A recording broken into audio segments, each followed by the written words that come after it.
Okay, state your name. Nate Boone Craft, also known as the Grim Reaper. So can you please tell me why did you came who you are? It started back in 1967. At that time, it was during the riot when I realized people just used me. Why did they use you? They used me back then to push me through windows because I was small, and they wanted me to open the door. Yes, I did do that. First, I stopped off at the cash register, filled my pockets. Then I opened the door.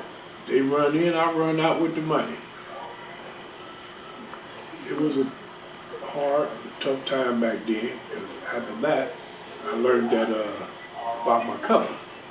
The color black wasn't good. They consider if you ain't white, you ain't good.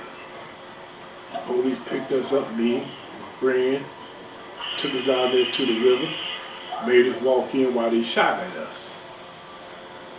This was the practice that they did back then with kids, trying to encourage us to obey them.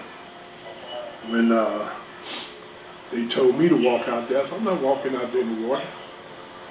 We'll shoot you. I said, I guess you got to shoot me then. One of the cops looked like he was ready to pull the trigger, but the other one told him, no man, come on man, let's go. They left. But my other two friends, they were standing out there in that cold water. I said, I'm not standing out there, man, you gonna get us killed. I said, I ain't trying to get us killed, but I'm tired of people misusing me, treating me like I'm not human.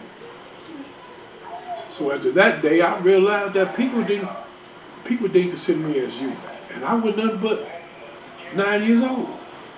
But I learned from that. So when I was hanging around the people that is in the neighborhood, the other kids and so forth, which I didn't really like doing because I was always out there hustling at A&P, buy lows, and at the shoe shop. I make a little money here and there, put in my pockets, so I always had money. Then I go to the penny store and buy up all the little cookies I could and candy. Where you was getting, like you spend a penny, you get two big giant cookies. Mm-hmm. I take them back to the neighborhood and I offer the kids cookies and candy and so forth. I knew they didn't have money, so I handed it out. And that's when I learned the kids only came around me when I had something to give them. So one day I said, wait, let me put this to a test. So I came with the bag. They seen me, they running towards me. And they said, hey, what's in the basket? Oh, nothing. I put the bag down and stumped it.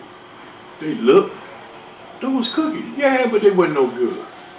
Then they all ran away from me. They didn't want to play with me because I didn't have nothing to offer them. So I learned how to stay away from them. Because I ain't nobody's sucker. You could play me a couple times, but then after that, I would just stay away from you. So I started staying away from them, cutting my own way through life, hustling, doing what I can. That's when I noticed Charlie was selling something.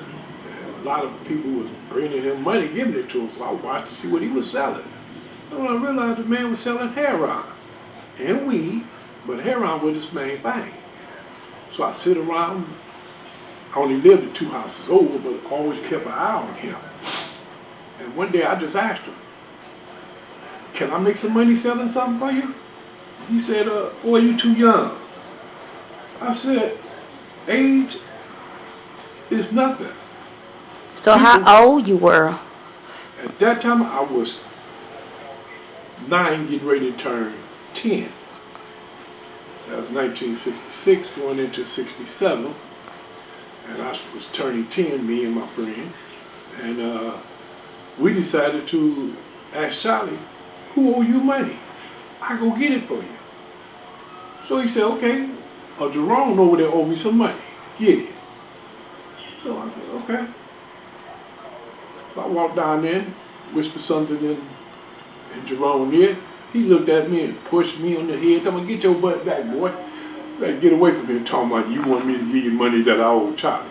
I ain't giving you nothing. You tell Charlie the same thing. I said, ain't no problem.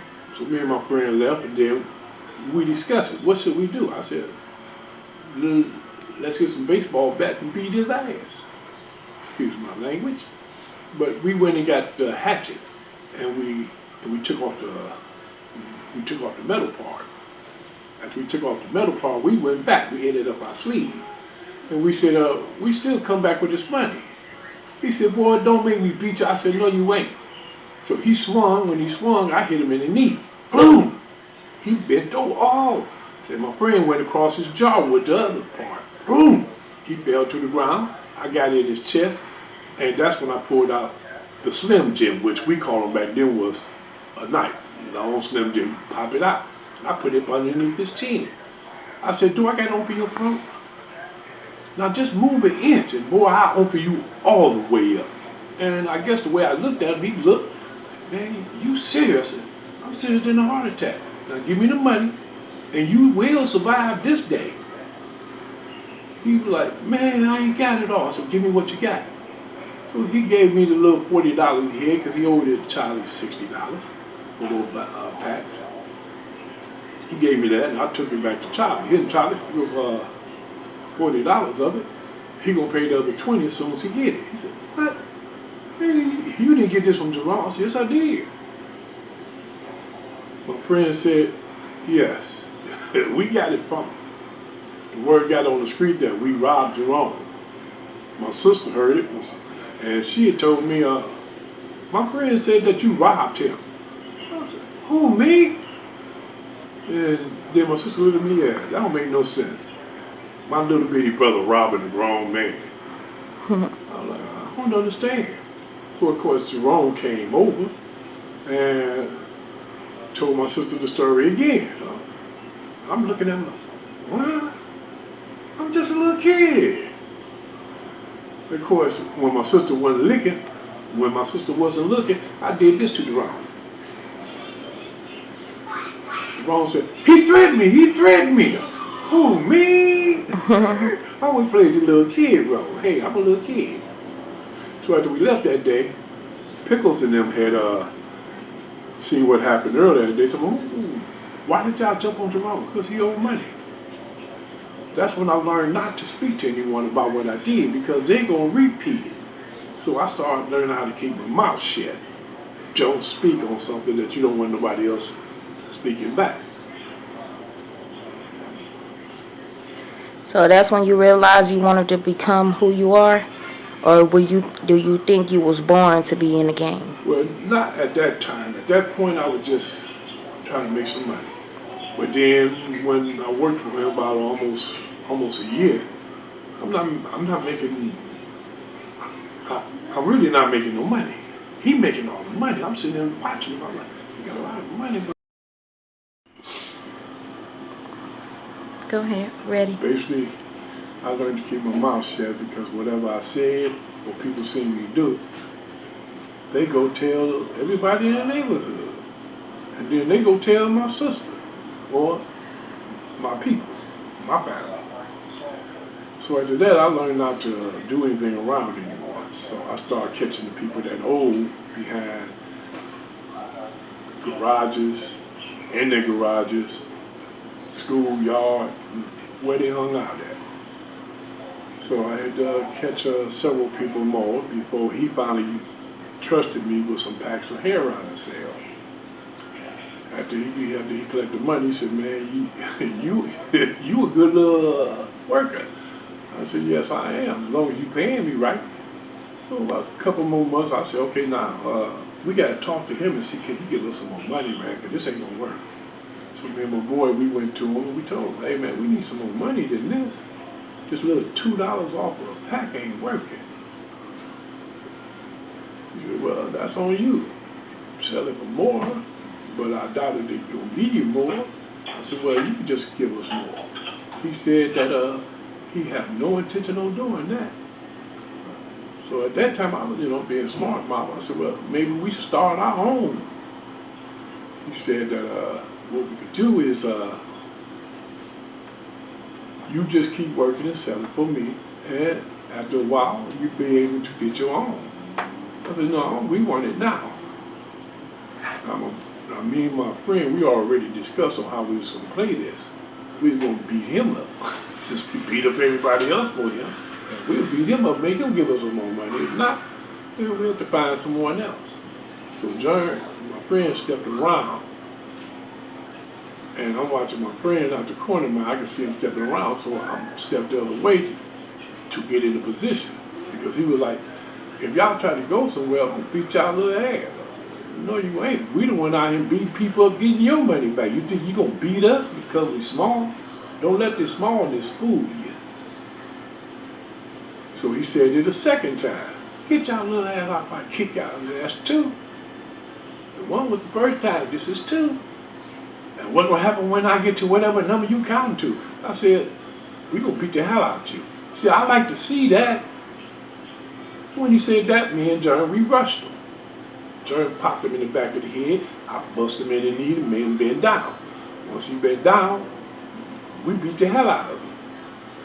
Of course, several days later, the neighborhood was stinking. Excuse me. But they found Charlie. Somebody did something bad to that man. They robbed his house.